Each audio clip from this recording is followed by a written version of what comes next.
Welcome back to Sonia की छोटी सी दुनिया। तो गाइस, सबसे पहले आप सबको हैप्पी नवरात्रे। आज से नवरात्रे स्टार्ट है। माता रानी आप सबकी मनोकामना पूरी करे। तो मैं नहाकर तैयार हो गई हूँ माता रानी की पूजा करने के लिए। तो मैंने मंदिर को रात को ही अच्छे से साफ कर लिया था। जब मैंने रात को पितृ विदा किए थे उसके बाद मैं मंदिर में आ गई थी मंदिर की सफाई करने के लिए।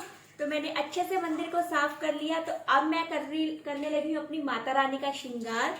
तो मैं माता रानी को चोला डालने लगी हूँ। तो स्नान करवा दिया है मैंने माता रानी को। तो अब मैं डालती हूँ माता रानी को चोला। तो ये देखिए, मैंने माता रानी के लिए ये वाली ड्रेस मंगवाई है रेड कलर की।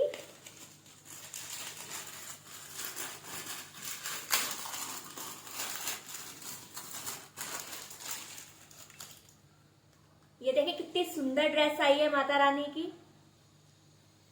ये देखिए, ये है लहंगा माता रानी का और ये है चुनरी। बहुत ही प्यारी लग रही है। तो चलिए माता रानी को डालते हैं। तो ये मैं माता रानी को लहंगा डाल रही हूँ। तो मेरी मूर्ति है जो वो छोटी सी है। तो मैं हर बार माता रानी के लिए ड्रेस मंगवाती हूँ। अगर हो सकता तो मैं खुद भी बना लेती हूँ।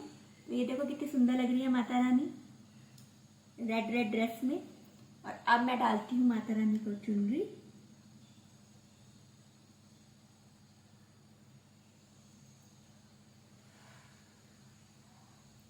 ये देखिए मेरी माता रानी कितनी सुंदर लग रही है। हम दोनों ने रेड रेड ड्रेस पहन ली है और हम हो गए हैं तैयार। माता रानी के रंग में रंगे हैं हम भी। तो देखो कितनी सुंदर लग रही है मेरी माता रानी। पहले मैंने माता रानी को येलो कलर की ड्रेस पहनाई हुई थी। वो मैंने ये वाली ड्रेस पहनाई थी। ये वाली ड्रेस थी माता रानी की। अब मैंने डाल दी रेड कलर की। तो चलिए अब माता रानी की पूजा करते हैं हम स्टार्ट। तो ये देखिए, मैंने माता रानी को रख दिया है उनके सिंहासन पर। तो देखिए कितनी सुंदर लग रही है माता रानी। तो चलिए स्टार्ट करते हैं हम इनकी पूजा। तो बोलिए जयकारा शेरा वाली दा, बोल सच्चे दरबार की जय। 84 घंटियां वाली माता तेरी सदा ही जय। पुल्ला चुका माफ करन वाली माता तेरी सदा ही जय। जयकारे वाले नू मिठियां मुरादा, बोल सच्चे दरबार की जय। मां दियां बेटा गा मैया नू रजोना है। मैया ने फड़ी मेरी बानी सैयों में सुहागण होई। मैया ने फड़ी मेरी बानी सैयों में सुहागण होई।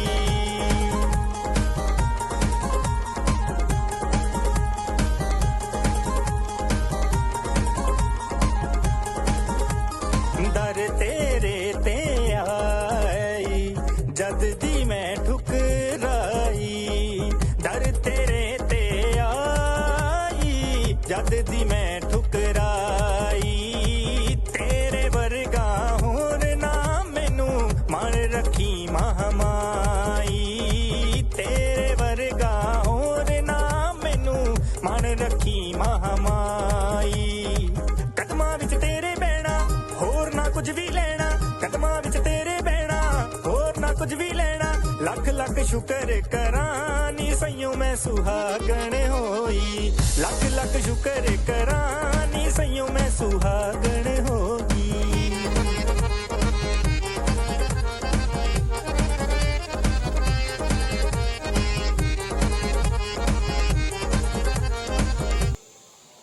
अभी बज रहे हैं शाम के 5।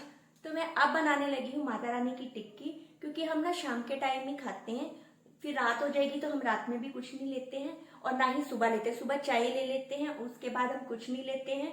तो अगर जैसे कि मेरे हस्बैंड है शॉप पे जाते हैं तो उनको चाय मैं पिलाकर भेजती हूँ। फिर जब आते हैं तो भूख तो लगी जाती है क्योंकि काम उनका वैसा है, बोलना ज़्यादा पड़ता है। तो उनको भूख तो लगी जाती है। तो फिर मैंने बॉयल आलू किए होते हैं, तो वो जीरे वाले जो आलू होते हैं ना वो बना देती हूँ, और साथ में आलू का रायता होता है तो मैं वो दे देती हूँ उनको, तो वो खा लेते हैं। तो थोड़ा सा उनको भूख होती है जो वो शांत हो जाती है। और नमन की भी आज छुट्टी थी, तो नमन को भी मैंने यही दिया, बॉयल्ड आलू दिए मैंने उसको रायते के साथ। और फिर उसने ट्यूशन जाना था तो उसको भूख लग रही थी, तो मैंने उसके लिए ना थोड़ा से फ्रूट क्रीम बनाकर उसको दे दी। पर मैंने सुबह से चाय पी हुई है, मैंने और कुछ नहीं लिया, क्योंकि मैं ज़्यादातर जब भी मैं व्रत रखती हूँ ना तो मैं ज़्यादा नहीं खाती हूँ, तो मैं उतना ही खाती हूँ। क्योंकि व्रत का नाम क्या होता है, यही होता है ना कि व्रत रखना। चर्त रखना नहीं होता कि सारा दिन हम चरी जाए, हम खाई जाए, उसको चर्त बोलते हैं। और जो व्रत होता है वो ऐसे ही रखा जाता है, बिना ज़्यादा ना खाओ, उसी को व्रत बोलते हैं। अगर हम खाई जाएंगे फिर उसका फायदा क्या व्रत रखने का। फिर तो हम डेली रूटीन में भी हम खाते हैं, हम वैसे ही भी रह लें, फिर व्रत ना ही रखे तो ऐसे ही हम पूजा पाठ कर ले, वही ठीक है। तो बस मैं बनाने लगी हूँ अब टिक्की। तो टिक्की बनाते हैं और हस्बैंड को भी खिलाते हैं, और पहले माता रानी को भोग लगाऊंगी, फिर मैं अपने हस्बैंड को खिलाऊंगी। तो चलिए स्टार्ट करते हैं हम। तो मैंने डाल लिया ये एप्रन।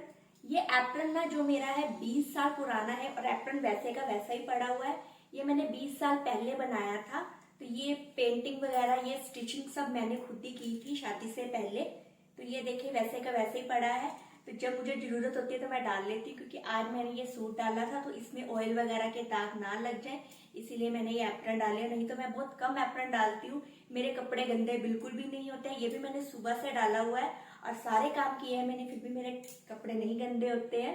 तो अब मैंने डाल लिया। चलो ये होता है कि कई बार कोई ऑयल वगैरह ना गिर जाए, तो इसीलिए मैंने ये डाल लिया।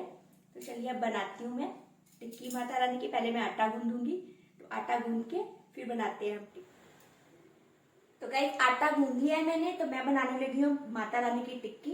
पहले मैं माता रानी की छोटी सी टिक्की बनाऊंगी, उनको भोग लगाऊंगी, फिर हम सब खाएंगे। तो अब मैं बनानी स्टार्ट कर रही हूँ।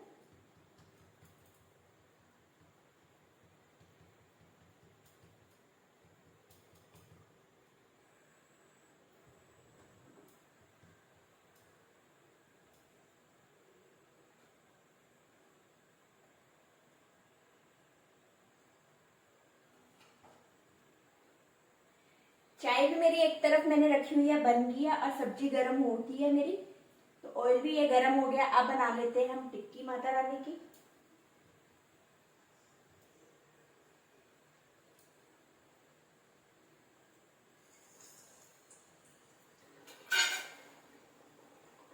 नमन तो माता रानी को भोग लगा देगा।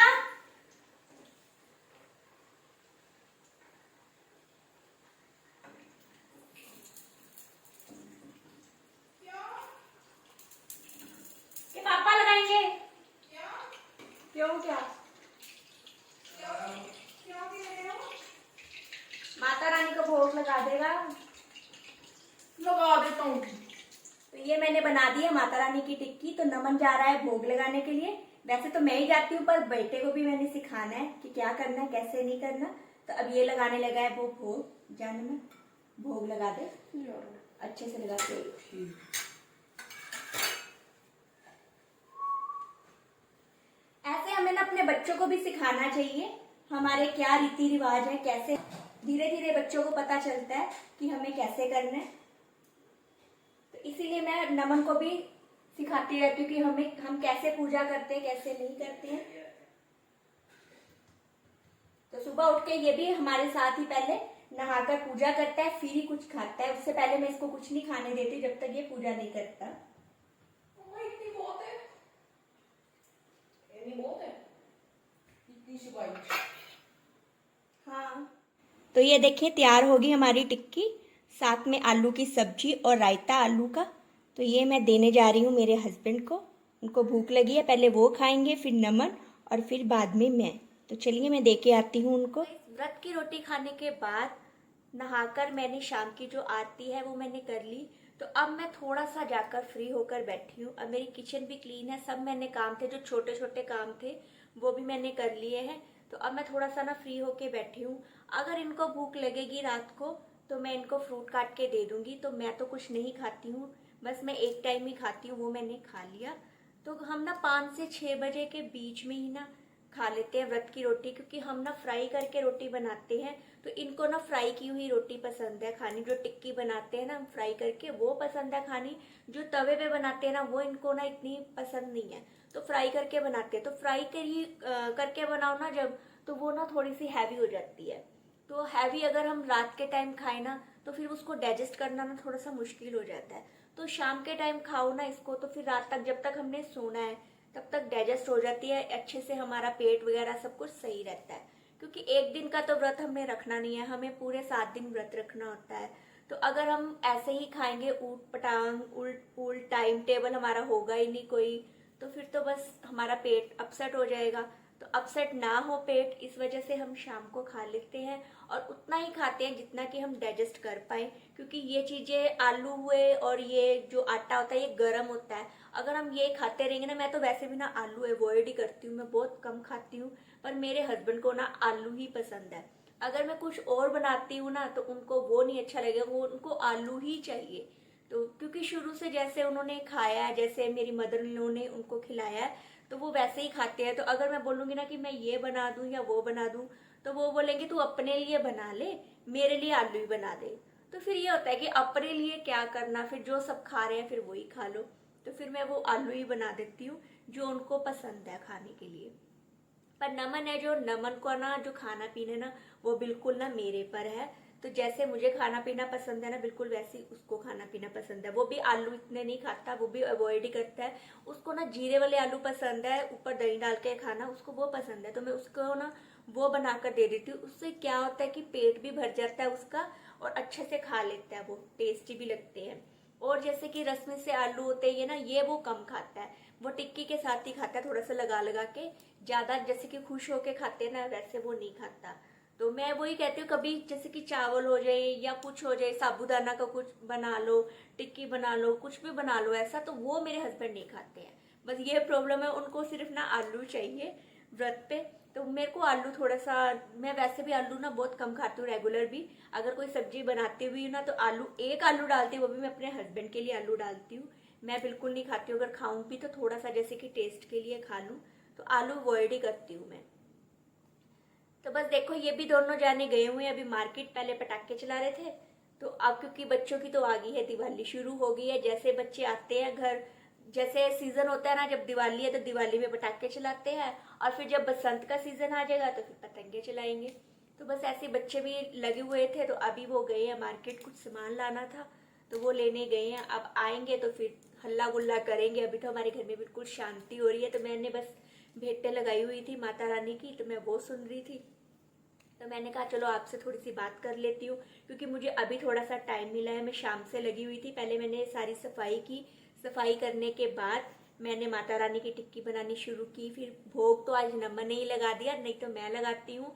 ये भी बहुत कम लगाते हैं, तो लगा देते हैं अगर मैं बिजी होती हूँ तो, नहीं तो वो मुझे बोलेंगे कि तू लगा दे।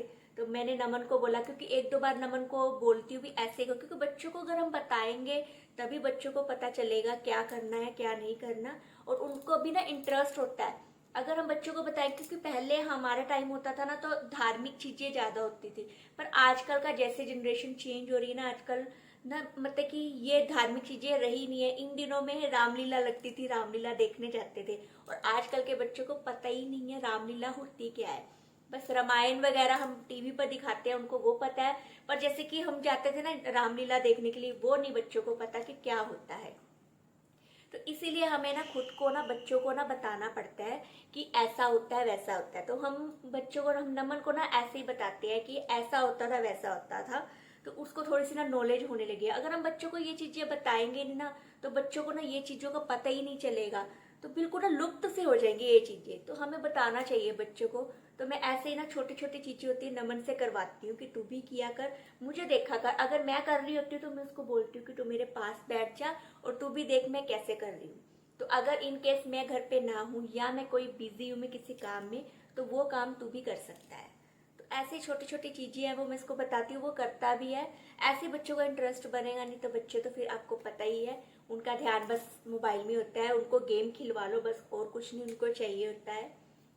तो बस आज और ज्यादा तो कुछ मैंने किया नहीं है, कुछ बनाया नहीं है और कुछ, तो बस आज और कुछ नहीं है। तो मैं ये ब्लॉग मैं यहीं पर एंड कर रही हूँ। तो मिलते हैं आपसे नए व्लॉग में नई सुबह के साथ। तब तक के लिए जय माता दी।